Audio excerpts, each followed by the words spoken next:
Okay guys, मैं आपको revise करा रहा हूं comparative and common size statements. तो बहुत इजी सा है, जल्दी से एकदम देख के समझ जाओ। कॉमन साइज स्टेटमेंट जब अपने बनाते हैं पीएल और बैलेंस शीट को लेकर, तो अपने स्पेसिफिक ईयर का ही एनालिसिस कर रहे होते हैं। जैसे अगर पीएल में करना है तो सेल्स को 100% मान के बाकी सबको सेल्स का परसेंटेज बना दिया जाए। कॉस्ट ऑफ सेल्स को सेल्स का परसेंट बना दिया जाए, प्रॉफिट को सेल्स का परसेंट बना दिया जाए, यानी 200 को 500 से, 300 को 500 से, तो जो परसेंट आ रहा है वो नोट कर लिया जाए। तो ये कॉमन साइज स्टेटमेंट प्रिपरेशन बोला जाता है।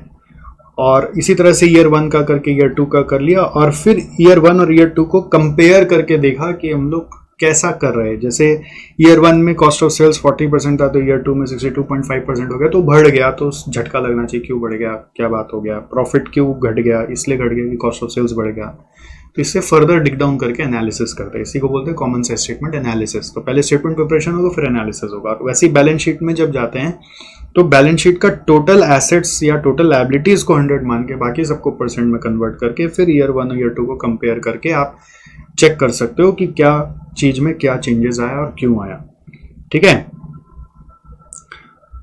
इसको वर्टिकल एनालिसिस भी बोला जाता है। इसको क्या वो एक नाम दिया हुआ है, वर्टिकल एनालिसिस। तो कॉमन साइज स्टेटमेंट एनालिसिस बहुत इजी हो गया आपके लिए, कुछ बचा ही नहीं इसमें। मेन है इसका इंटरप्रिटेशन करना, जो मैं अभी नहीं कर रहा हूँ। आपको वो सम्स में सब सॉल्यूशन में कराया हुआ है, आपका जो सम्स मार्क किया हुआ आप उसको देखिएगा, और इंटरप्रिटेशन थोड़ा एग्जाम के लिए जरूर पढ़ के जाइएगा। अभी जल्दी से बस आपको कैसे स्टेटमेंट बनता है वो बता रहा हूँ। फिर सेकंड आता है comparative statement analysis. Comparative statement 2 year के बीच में कंपैरिजन होता है, जिसमें हम लोग फर्स्ट ईयर को सेकंड ईयर से कंपेयर करके देख रहे हैं कि कितना परसेंट से चेंज हुआ। जैसे ईयर 1 का 500 था, ईयर 2 का 600 हो गया सेल्स, तो कितना परसेंट इंक्रीज हो गया, हम बोलेंगे 20% इंक्रीज हो गया। COGS का कितना परसेंट इंक्रीज हो गया, 33.33% इंक्रीज हो गया। लाइक दैट आप हर आइटम वाइज ईयर 1 और ईयर 2 को कंपेयर करते हो, फर्स्ट ईयर को बेस पीरियड मान लेते हो और सब्सिक्वेंट ईयर को कंपेयर करते हो। तो इसमें पीएल और बैलेंस शीट किसी का भी कर सकते हैं, इसके लिए मिनिमम 2 ईयर्स का डेटा होना चाहिए।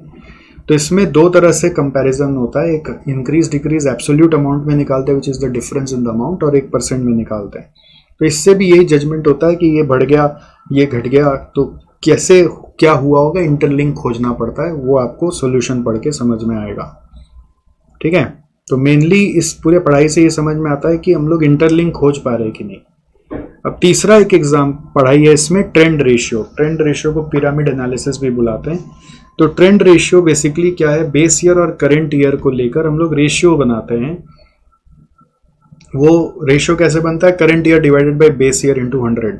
तो एक तरह से कंपैरेटिव एनालिसिस ही है। कंपैरेटिव एनालिसिस में आप परसेंट ऑफ इंक्रीज देख रहे हैं और इसमें उसका रेशियो देख रहे हैं। तो ये 1500 बाई 1200 करके पता चला 125% है, 660 बाई 600 करके पता चला 110% है। तो it's just the ratio preparation. Usually it is more useful to track multiple number of years. जब बहुत सारे नंबर ऑफ ईयर्स होते हैं, एक बेस ईयर फिक्स करके आप बहुत सारे ईयर्स का ट्रेंड रेशियो निकाल सकते हैं। ठीक है, तो जैसे अब ये वाला जो क्वेश्चन था, आप देखो 4 ईयर होने से ट्रेंड रेशियो, तब कंपैरेटिव एनालिसिस काम नहीं आएगा। कंपैरेटिव एनालिसिस 2 साल में ही काम आता है।